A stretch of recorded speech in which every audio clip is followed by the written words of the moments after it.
unsur memperkaya diri sendiri atau orang lain atau suatu korporasi. Mengingat unsur secara melawan hukum dalam pasal 2 ayat 1 Undang-Undang Tindak Pidana Korupsi telah tidak terbukti sehingga tidak dapat diterapkan pada diri terdakwa. Dengan demikian sebenarnya dalam dakwaan primer ini unsur memperkaya diri sendiri atau orang lain atau korporasi juga tidak relevan dihubungkan dengan diri terdakwa, mengingat harus adanya hubungan kausalitas antara unsur melawan hukum dengan unsur memperkaya diri sendiri atau orang lain atau korporasi.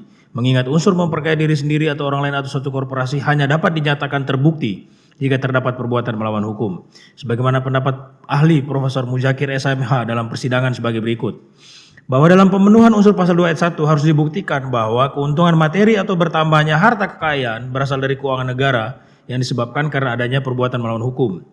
Mengingat pada dasarnya perbuatan memperoleh kekayaan, memperkaya diri sendiri, orang lain atau korporasi adalah perbuatan yang dibolehkan secara hukum. Artinya, harus ada hubungan kausalitas antara perbuatan melawan hukum yang dilakukan oleh pengelola atau pengguna keuangan negara dengan timbulnya kerugian keuangan negara dalam bentuk beralih atau pindahnya uang negara tersebut menjadi keuntungan pada diri sendiri, orang lain atau korporasi. Namun demikian, kami tetap akan melakukan analisa yuridis untuk membuktikan bahwa unsur memperkaya diri sendiri atau orang lain atau korporasi dalam dakwaan primer ini juga tidak terbukti pada diri terdakwa sebagaimana dakwaan penuntut umum. Bahwa pengertian memperkaya diri sendiri dapat dikualifikasikan sebagai berikut. A. Perolehan kekayaan. B. Perolehan kekayaan melampaui dari sumber kekayaannya. C. Ada kekayaan yang sah sesuai dengan sumber kekayaannya. Dan ada kelebihan kekayaan yang tidak sah. Kekayaan yang tidak sah inilah yang diperoleh dari perbuatan memperkaya. Menurut Darwin Prince, memperkaya orang lain maksudnya akibat perbuatan melawan hukum dari pelaku. Ada orang lain yang menikmati bertambahnya kekayaan atau bertambahnya harta bendanya. Jadi di sini yang diuntungkan bukan pelaku langsung atau mungkin juga yang mendapat keuntungan dari perbuatan melawan hukum yang dilakukan oleh pelaku adalah suatu korporasi, yaitu kumpulan orang atau kumpulan kekayaan yang terorganisasi, baik merupakan badan hukum maupun bukan badan hukum. Bahwa untuk membuktikan unsur memperkaya diri sendiri atau orang lain dalam perkara tindak pidana korupsi, tidak cukup hanya membuktikan adanya pengeluaran uang dari negara, namun penuntut umum harus dapat membuktikan adanya aliran uang sebesar jumlah kerugian negara yang didalilkan kepada orang-orang yang dituduh telah diperkaya dari berkurangnya uang negara tersebut. Selain itu memperhatikan rumusan pasal 2 ayat 1 Undang-Undang Tindak Pidana Korupsi mengenai memperkaya diri sendiri atau orang lain yang merupakan kata kerja, maka dapat dipastikan bahwa yang dimaksud itu adalah perbuatan aktif.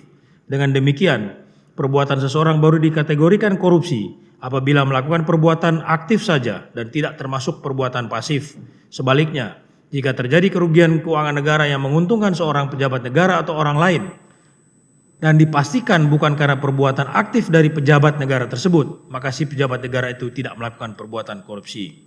Majelis Hakim yang terhormat, bahwa terkait pemenuhan unsur memperkaya diri sendiri atau orang lain atau suatu korporasi, kesimpulan penuntut umum adalah sebagaimana dinyatakan dalam halaman 2900 sampai dengan halaman 2902 surat tuntutan, yaitu kutipan tidak kami bacakan yang mulia, yang berisi soal penerimaan uang oleh para terdakwa. Lanjut ke halaman 456. Bahwa kesimpulan penuntut umum terhadap penerimaan uang yang diterima oleh para terdakwa, khususnya yang diterima oleh terdakwa Johnny Gerard Plate, haruslah ditolak oleh Yang Mulia Majelis Hakim karena merupakan dakwaan yang tidak benar, tidak beralasan dan tidak didukung alat bukti yang sah berdasarkan alasan dan fakta-fakta hukum sebagai berikut. 1. Sebagaimana telah terbukti dalam persidangan dan tidak dapat dibuktikan sebaliknya oleh penuntut umum, terdakwa tidak mengetahui, tidak terlibat, apalagi memerintahkan semua dan setiap pengumpulan dan penyaluran uang yang dilakukan oleh saksi Irwan Hermawan dan saksi Windy Purnama sebagaimana diuraikan pada halaman 2896 sampai dengan 2900 surat tuntutan. Oleh karenanya, kalaupun benar ada pihak-pihak yang diperkaya sebagai akibat dari pengumpulan dan penyaluran dana yang dilakukan oleh saksi Irwan Hermawan dan saksi Windy Purnama, maka terhadap hal tersebut tidak dapat dipertanggungjawabkan kepada diri terdakwa. 2. Sebagaimana telah terbukti dalam persidangan dan sebagaimana diakui sendiri oleh penuntut umum dalam uraian surat tuntutannya, bahwa terdakwa tidak terlibat dalam tahap perencanaan pelaksanaan kegiatan, tahap pelelangan, dan tahap pelaksanaan pekerjaan, khususnya terkait penentuan pemenang lelang dan pelaksanaan pembayaran terhadap penyedia, maka tidak ada alasan bagi penuntut umum untuk menyatakan terdakwa telah memperkaya para penyedia in casu konsorsium-konsorsium yang memenangkan proyek pengadaan BTS 4G. 3. Selain itu, dengan mengambil alih seluruh fakta hukum terkait tidak terpenuhnya unsur secara melawan hukum, sebagaimana telah kami uraikan di atas, maka tidak terbukti dengan tegas dan tidak terbantahkan bahwa tidak ada pelanggaran atau perbuatan melawan hukum yang dilakukan oleh terdakwa selaku pengguna anggaran dalam pengadaan BTS 4G, sebagaimana pendapat ahli auditor BPKP ahli Dedi Nurmawan Susilo STR AK yang pada intinya menyatakan tidak ditemukan penyimpangan atau pelanggaran ketentuan yang dilakukan oleh menteri selaku pengguna anggaran. Oleh karenanya, kalaupun ada pengeluaran negara dalam pengadaan BTS 4G yang pada gilirannya telah terbukti memperkaya orang lain atau korporasi, maka terhadap perbuatan melawan hukum tersebut tidak dapat dibebankan pertanggungjawabannya kepada terdakwa selaku pengguna anggaran. 4. Adapun terkait dakwaan bahwa terdakwa telah diperkaya sebesar 17 miliar 848 juta 380 ribu rupiah, maka sebagaimana telah menjadi fakta persidangan berdasarkan persesuaian keterangan para saksi dan keterangan terdakwa telah diperoleh fakta sebagai berikut. 4.1. Tidak benar dan tidak terbukti bahwa terdakwa telah menerima uang dengan nilai keseluruhan sebesar 10 miliar rupiah dari Windy Purnama. Bahwa sebagaimana telah kami uraikan pada angka 27 bab 3 analisa fakta nota pembelaan ini, maka fakta hukum sebenarnya terkait uang 10 miliar yang diberikan oleh saksi Windy Purnama kepada saksi Happy Indah Palupi sebagaimana didakwakan oleh penuntut umum adalah sebagai berikut. Terdakwa tidak pernah mengetahui adanya penerimaan uang dengan nilai keseluruhan mencapai 10 miliar yang diberikan oleh saksi Windy Purnama kepada saksi Indah Palupi berdasarkan perintah saksi Anang Ahmad Latif. Berikutnya, bahwa benar terdakwa telah meminta kepada saksi Anang Latif mencarikan honor tambahan bagi saksi Happy dan saksi Dedi Permadi dari sumber yang sah di BLU Bakti. Dikarenakan adanya permintaan dari saksi Happy Indah Palupi dan saksi Dedi Permadi yang diajukan dengan alasan keduanya telah bekerja keras melebihi tupoksi. Bahkan saat mengajukan honor tambahan tersebut, saksi Dedi Permadi menyampaikan bahwa di kementerian koordinator lain disediakan anggaran tambahan bagi tenaga ahli menteri. Namun terdakwa tidak pernah menentukan berapa besar honor tambahan yang dibutuhkan, melainkan meminta saksi Anang Ahmad Latif untuk berkoordinasi dengan saksi Happy mengenai besaran kebutuhannya. Bahwa upaya-upaya untuk mendapatkan honor tambahan melalui BLU Bakti telah berulang kali dilakukan oleh Dedi Permadi, baik untuk kepentingan sendiri maupun untuk kepentingan staf lainnya yang dibuktikan dengan A. Keterangan saksi Dedi Permadi yang pada pokoknya menyatakan bahwa terdakwa pernah dipromosikan sebagai Dewan Pengawas BLU Bakti untuk mendapat honor tambahan. B. Bukti surat terdakwa nomor 17 berupa nota dinas juru bicara kementerian dan staf khusus Menteri Bidang Kebijakan Digital dan SDM nomor 045 tanggal 23 Juni 2021 yang ditandatangani sendiri oleh saksi Dedi Permadi dan ditujukan kepada Dirut BLU Bakti. C. Bukti surat terdakwa nomor 18 berupa nota dinas juru bicara kementerian dan staf khusus Menteri Bidang Kebijakan Digital dan SDM nomor 073 tanggal 31 Desember 2020 yang ditandatangani sendiri oleh saksi Dedi Permadi dan ditujukan kepada Dirut BLU Bakti. Dan D. Bukti surat terdakwa nomor 19 berupa nota dinas staf khusus Menteri Bidang Digital dan SDM nomor 028 tanggal 13 Desember 2022 yang ditandatangani sendiri oleh saksi Dedi Permadi dan ditujukan kepada Dirut BLU Bakti. Ketiga nota dinas tersebut pada pokoknya berisi permohonan kepada BLU Bakti untuk menyediakan alokasi anggaran dukungan bagi tim substansi Menkominfo dan tim substansi persidangan Digital Economic Working Group J20. Dengan demikian, terbukti bahwa inisiatif mendapatkan honor tambahan dari BLU Bakti tidak berasal dari terdakwa, melainkan dari saksi Dedi Permadi. Bahwa terbukti angka 500 juta rupiah tidak berasal dari terdakwa, melainkan ditentukan oleh saksi Indah Palupi yang dibuktikan dengan A. Keterangan saksi Dedi Permadi yang pada pokoknya menyatakan nilai honor tambahan tidak disampaikan oleh terdakwa, melainkan oleh saksi Happy Indah Palupi dengan mengatakan bahwa nanti saksi akan mendapat honor tambahan sebesar 80 juta sampai 100 juta. B. Satu bundel berita acara pemeriksaan saksi BAP, saksi Dr. Fadilah Matar dalam perkara dugaan tindak pidana korupsi pengadaan BTS 4G, vide lampiran bukti surat nomor 20 yang dalam pemeriksaan tanggal 22 Mei 2023 memberikan keterangan atas pertanyaan penyidik sebagai berikut. Pertanyaannya, apakah saudara mengetahui terkait pemberian uang operasional dari Bakti Kominfo pada tahun 2020 sampai 2022? Jelaskan. Jawaban saksi Fadilah Matar, ya, saya mengetahui pemberian uang operasional. Namun, apakah untuk tahun 2020 sampai 2022 saya tidak ketahui pasti. Yang saya ketahui, saudara Anang Latif pernah menginformasikan kepada saya bahwa lantai 7 dalam hal ini Kemenkominfo dalam kurung, saya tidak ingat kapannya, butuh 200 juta per bulan yang dimintakan kepada saudara Anang Latif. Lalu saya bertanya kepada saudara Anang Latif untuk apa? Lalu Saudara Anang Latif menjawab untuk operasional Sekretariat Menteri. Kemudian saya bertanya kepada Saudara Anang Latif, bagaimana pertanggungjawabannya? Lalu dijawab oleh Saudara Anang Latif agar saya meminta informasi pertanggungjawabannya kepada Saudara Happy Palupi. Kemudian saya bertanya kepada Saudara Happy Palupi bagaimana pertanggungjawabannya. Lalu Saudara Happy Palupi menyampaikan bagaimana kau pertanggungjawabannya memakai laporan real. Setelah itu sekitar 2 minggu setelahnya, Saudara Happy Palupi menanyakan saya bagaimana pertanggungjawabannya. Kemudian saya kembali bertanya kepada Saudara Anang Latif. Lalu Saudara Anang Latif menjawab pada intinya, sudah tidak usah. Karena untuk 250 juta sudah ditangani Mbak Lulu melalui PPK Fano. Berdasarkan keterangan saksi Fadilah Matar, terbukti bahwa saksi Endah Palupi pernah melakukan upaya-upaya untuk mendapatkan honor tambahan melalui belu bakti yang jumlahnya hanya sebesar 200 juta sampai 250 juta. Bahwa terbukti terdakwa tidak pernah memerintahkan saksi Anang Ahmad Latif untuk merealisasikan honor tambahan melalui sumber yang tidak sah, inkasu melalui saksi Irman Hermawan, dan terbukti permintaan uang kepada saksi Irman Hermawan adalah inisiatif dari saksi Anang Latif sendiri dan tidak pernah dilaporkan kepada terdakwa dari mana sumber honor tambahan tersebut. Bahwa berdasarkan fakta-fakta yang terungkap di persidangan, terbukti uang sebesar 10 miliar diperuntukkan untuk keperluan operasional staf Kominfo, yaitu untuk honor tambahan bagi saksi Happy Endah Palupi dan saksi Dedi Permadi, bukan untuk kepentingan terdakwa. Fakta hukum tersebut diperoleh berdasarkan a. Keterangan saksi Irwan Hermawan dan saksi Vindi Purnama yang pada pokoknya menyatakan bahwa berdasarkan penyampaian dari Anang Ahmad Latif, uang 500 juta per bulan yang diserahkan kepada Yunita adalah untuk operasional para staf di Kementerian Kominfo. B. Catatan tangan saksi Irwan Hermawan yang dibacakan di muka persidangan yang berisi rincian pengeluaran uang dari filing kabinet sebesar 10 miliar rupiah yang tercatat untuk staf Kementerian Kominfo, bukan untuk terdakwa. Bahwa berdasarkan fakta persidangan, telah terbukti bahwa terdakwa tidak pernah menerima uang yang diberikan oleh saksi Vindi Purnama kepada saksi Happy Endah Palupi. Karena keterangan saksi Happy yang menyatakan telah menerima uang sebesar 350 juta rupiah sebanyak 20 kali diberikan kepada Walbertus Natulus Wisang untuk diberikan kepada terdakwa telah dibantah oleh saksi Walbertus dalam sidang di bawah sumpah. Berdasarkan uraian-uraian di atas, maka adalah jelas dan tegas terbukti bahwa terdakwa tidak pernah menerima uang sebesar 10 miliar rupiah yang didakwakan oleh penuntut umum. Selanjutnya ke halaman 465 yang mulia.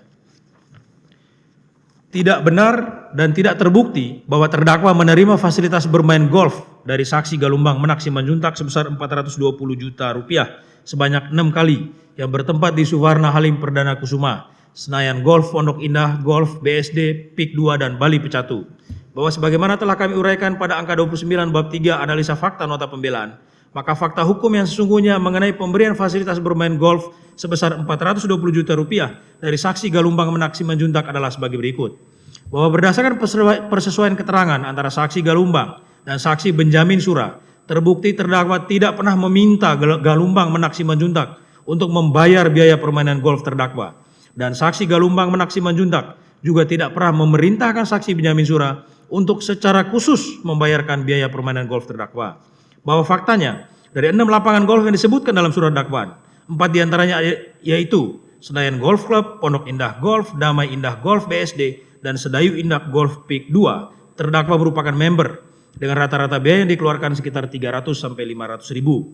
Sedangkan pada lapangan golf Suwarna Halim Perdana Kusuma dan New Kuta Golf Bali, rata-rata non-member hanya sebesar 800 sampai 1.900.000. Sehingga seandainya pun saksi Benyamin Sura membayarkan biaya golf terdakwa di luar pengetahuan terdakwa, maka nilai yang dikeluarkan untuk kepentingan terdakwa paling besar hanya 5 juta rupiah, bukan 420 juta rupiah sebagaimana yang didakwakan oleh penuntut umum.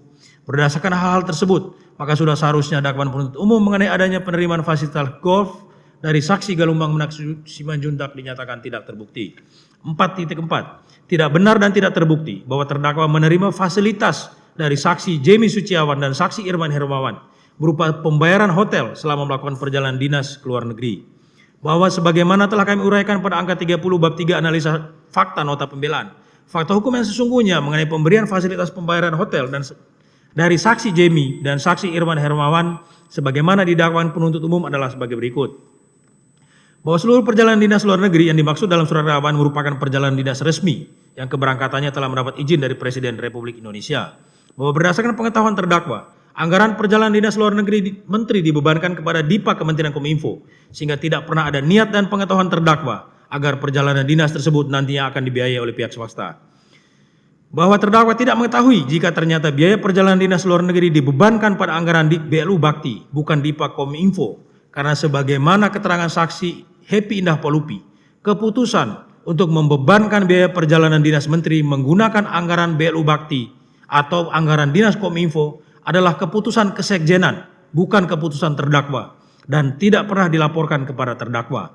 Karena memang faktanya, dalam setiap perjalanan dinas, terdakwa selaku menteri tidak mengurus hal-hal yang sifatnya sangat teknis. Bahwa berdasarkan pengetahuan terdakwa, anggaran perjalanan dinas luar negeri menteri dibebankan kepada Dipa Kominfo, sehingga tidak pernah ada niat dan pengetahuan terdakwa agar perjalanan dinas tersebut nantinya akan dibiayai oleh pihak swasta. Bahkan dalam persidangan, tidak ada satupun dari pihak-pihak yang menginformasikan kepada terdakwa jika ternyata biaya-biaya perjalanan dinas luar negeri tersebut dibebankan kepada anggaran BLU Bakti, bukan Dipa Kominfo. Bahwa berdasarkan keterangan saksi Latifah Hanum, permintaan dana talangan hotel di Barcelona kepada staf James Sutiawan dilakukan atas arahan Anang Ahmad Latif, bukan perintah terdakwa. Bahwa berdasarkan keterangan saksi Latifah Hanum, permintaan biaya tagihan hotel di Inggris, Paris, dan Amerika kepada Irwan Hermawan dilakukan atas arahan Anang Ahmad Latif, bukan perintah terdakwa. Bahwa saksi Latifah Hanum, Jamie Sutiawan, Irwan Hermawan, dan Anang Ahmad Latif telah menegaskan bahwa para saksi tidak pernah mengkonfirmasi dan melaporkan pembayaran biaya hotel perjalanan dinas luar negeri tersebut kepada terdakwa, sehingga terbukti tidak ada pengetahuan terdakwa mengenai pembayaran oleh pihak swasta tersebut. Bahwa berdasarkan keterangan saksi Latifah Hanum dan Happy Indah Palupi, biaya hotel yang dibayar oleh Irwan Hermawan dan Jamie Sutiawan adalah tagihan hotel seluruh peserta perjalanan dinas yang rata-rata berjumlah 15 orang, bukan tagihan hotel terdakwa pribadi. Padahal faktanya, berdasarkan keterangan saksi Puji Lestari, biaya perjalanan dinas luar negeri rombongan sudah diberikan secara lamsam, termasuk biaya hotel, sehingga seharusnya tidak dibutuhkan biaya tambahan untuk biaya hotel dalam perjalanan dinas tersebut.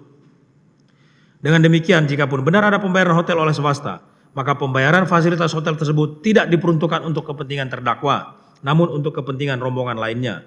Karena berdasarkan keterangan terdakwa, tidak ada perintah maupun kewajiban bagi seluruh staf yang ikut dalam perjalanan dinas untuk menginap di hotel yang sama dengan terdakwa. Berdasarkan hal tersebut di atas, maka dakwaan penuntut umum mengenai adanya penerimaan fasilitas hotel oleh terdakwa dari pihak swasta inkasu dari saksi Jamie Sutiawan dan saksi Irwan Hermawan harus dinyatakan tidak terbukti. 4.5. Tidak benar dan tidak terbukti bahwa penyerahan bantuan sosial kepada korban bencana banjir di Kabupaten Flores Timur, Gereja GMT di Nusa Tenggara Timur, Yayasan Pendidikan Katolik Arnoldus, dan Keuskupan Diosis Kupang untuk kepentingan terdakwa. Bahwa sebagaimana telah kami uraikan pada angka 31 bab 3 analisa fakta nota pembelaan, maka fakta hukum yang sungguhnya mengenai pemberian bantuan sosial di atas adalah sebagai berikut. Bahwa terbukti penyerahan donasi kepada Gereja GMIT di NTT dengan total 250 juta rupiah merupakan kegiatan BLU Bakti yang dilakukan atas inisiatif BLU Bakti. Sedangkan terdakwa hanya diminta untuk memberikan mock up. Selanjutnya realisasi dana dilakukan oleh BLU Bakti tanpa sepengetahuan terdakwa dan tidak pernah dilaporkan ke terdakwa. Fakta tersebut dibuktikan dengan A. Kepentingan saksi Latifah Hanum yang menyatakan bahwa terdakwa Joni Gerard Plate hanya melakukan penyerahan sumbangan secara simbolis berupa penyerahan mock up, yaitu styrofoam yang bertuliskan angka yang akan disumbangkan. Bahwa setelah kegiatan donasi secara simbolis kepada Gereja GMIT, saksi menanyakan realisasi dana tersebut kepada Anang Ahmad Latif dan yang bersangkutan memberi arahan kepada saksi agar meminta uang donasi kepada Irwan Hermawan. Keterangan terdakwa yang menyatakan bahwa mengenai bantuan ke gereja, terdakwa hanya diminta menyampaikan mock up yang kemudian Bakti yang menyiapkan anggaran tanpa terdakwa ketahui sumbernya dari mana dan terdakwa tidak pernah merencanakan pemberian bantuan ke gereja tersebut. Dengan demikian, terbukti pemberian donasi ke kedua Gereja GMIT dengan total 250 juta rupiah adalah bantuan sosial BLU Bakti, bukan untuk kepentingan terdakwa, sehingga tidak dapat dipertanggungjawabkan kepada terdakwa. Bahwa mengenai pemberian bantuan sosial kepada korban bencana banjir di Kabupaten Flores Timur sebesar 200 juta rupiah. Dalam persidangan, tidak ada satupun saksi yang menjelaskan inisiatif dan sumber dana bantuan sosial tersebut. Saksi Latifah Hanum menerangkan bahwa saksi tidak mengetahui jumlahnya dan tidak mengetahui realisasinya. Sedangkan saksi Irwan Hermawan dengan tegas menyatakan bahwa saksi tidak mengetahui dan tidak pernah mengeluarkan uang sebesar 200 juta rupiah untuk keperluan korban bencana banjir. Sebagaimana telah dijelaskan oleh terdakwa, Terdakwa tidak pernah menginisiasi pemberian bantuan sosial tersebut, melainkan hanya diminta oleh Belu Bakti untuk menyerahkan mock-up secara simbolis. Bahkan realisasinya tidak pernah ditanyakan ataupun dilaporkan kepada terdakwa. Bahwa terkait realisasi donasi untuk Yayasan Pendidikan Katolik Arnoldus dan Keuskupan Diocese Kupang dengan total 1.500.000.000 rupiah, faktanya terdakwa tidak pernah memerintahkan anak Ahmad Latif untuk mencari dana dari sumber yang tidak sah, dan saksi anak Ahmad Latif tidak pernah melaporkan jika ternyata realisasinya diperoleh dari Irwan Hermawan. Oleh karena faktanya terdakwa tidak menghendaki dan tidak mengetahui permintaan uang kepada saksi Irwan Hermawan untuk keperluan donasi bagi Yayasan Pendidikan Katolik Arnoldus dan Keuskupan Diocese Kupang, maka terdakwa tidak dapat dimintakan pertanggungjawaban atas pencarian donasi yang tidak sah yang dilakukan oleh saksi anak Ahmad Latif tersebut.